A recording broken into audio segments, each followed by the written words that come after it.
सीमा अपने छोटे से परिवार के साथ छोटे से घर चूल्हे पर दाल में काफी सारा पानी मिला रही होती है। चलो दाल तो बनने वाली है, रोटी खा लेंगे और दाल भी पी लेंगे तो पेट भर जाएगा।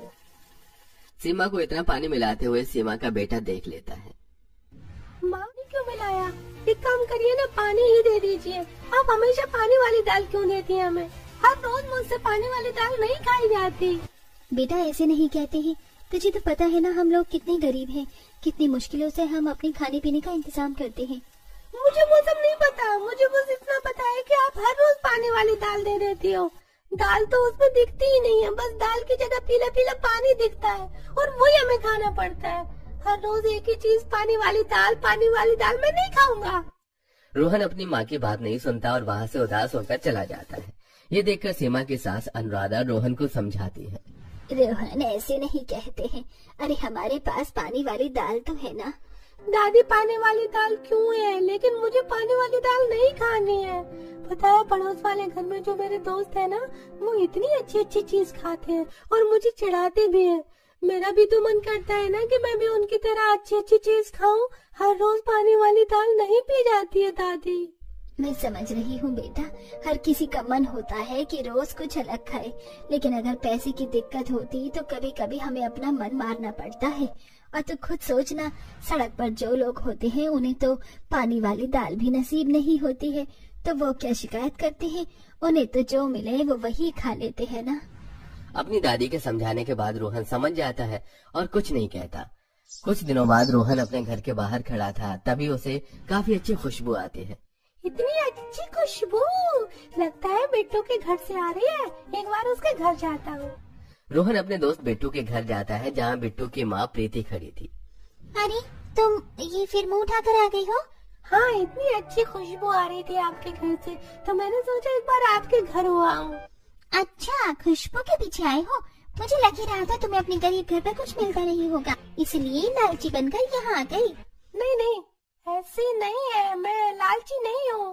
अरे मुझे सब पता है कि तुम लोग कितने बड़े लालची हो। जैसे हमारे घर में तो दाल मखनी बन रही है, तुम्हें दाल मखनी तो पता नहीं होगी ना, क्योंकि तुम्हारे घर पर बस पानी वाली दाल ही बनती है। तभी वहाँ प्रीति के सास सरोज आती है। ये क्या है बहू, तू बच्चे से कैसे बातें कर रही है? थोड़ा सा तो लिहाज रख बच्चे से बात करने का। माँ जी, ये बच्चा है तो इसका मतलब ये क्या कुछ भी करता रहेगा? देखो कितना लालची है, बस खाने का ही लालच है यहाँ जो आ गया है। हमारे घर में दाल मखनी बनी है ना, इन लोगों ने तो कभी देखी भी नहीं है, इन लोगों ने कभी भी अपने बच्चों को खिलाई भी नहीं होगी, इसलिए ये यहाँ आ रहा है। तो क्या हो जाएगा अगर ये थोड़ा खाना यहाँ खा लेगा? बहू, इतना भी पत्थर दिल होना अच्छी बात नहीं होती है। अरे जैसे हमारा बिट्टू है वैसे रोहन भी तो है, बच्चों में इतना भेदभाव करना अच्छी बात नहीं होती है। माँ जी रहने दीजिए, हमारा बिट्टू और ये रोहन दोनों ही बहुत अलग है, जमीन आसमान का अंतर है। आप ना बात बात में इन दोनों को कंपेयर मत किया कीजिए। और तुम, जब घर पर पानी वाली दाल मिल रही है तो तुम्हें ये दाल मखनी कैसे हजम हो जाएगी? ऐसे ही कई दिन निकल जाते हैं। कुछ दिनों बाद प्रीति सीमा के घर आती है। दरअसल मेरी बेटी का जन्मदिन है तो मैंने सबको बुलाया है, आप लोग भी आना। वैसे भी नहीं आओगे तो मुझे कोई फर्क नहीं है, और ये भी पता है कि आप लोग जरूर आओगे खाने के लिए। शाम के समय सब लोग बिट्टू के जन्मदिन के लिए जाते हैं। सजावट तो काफी अच्छी कर रखी है और आसपास मोहल्ले के सभी को बुलाया है। बुलाए भी क्यों ना, मेरी बेटी का जन्मदिन है और आपको पता नहीं है कि कितना कुछ है खाने में बनवाया है। कुछ ही देर में केक कटता है, सब लोगों में केक दिया जाता है। ये लीजिए आप लोगों का केक, अब आप जा सकते हैं। बापू ये क्या, अरे सबके लिए तो खाना भी बनवाया है, फिर तो इन्हें खाना खाए बिना कैसे जाने को कह सकती है? माँ जी, इन लोगों के लिए खाना क्यों? इन लोगों के घर में पानी वाली दाल बनी होगी ना, हमारे जितना अमीर खाना हजम नहीं होता इन्हें। इनकी तबीयत वगैरह खराब हो जाएगी तो रहने के देने पड़ जाएंगे। जी हाँ, रहने दीजिए, हमारे घर में खाना बना है। माँ झूठ क्यों बोल रही हो, हमारे घर में खाना कहाँ बना है?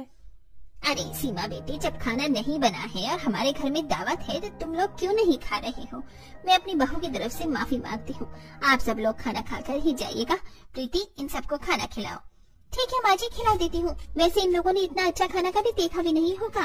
आप लोगों के लिए तो ये आज का दिन स्वर्ण अक्षरों में लिखा जाना चाहिए, क्योंकि आप लोगों ने पहले कभी खाया नहीं होगा ना इतना अच्छा खाना। किस्मत अच्छी है।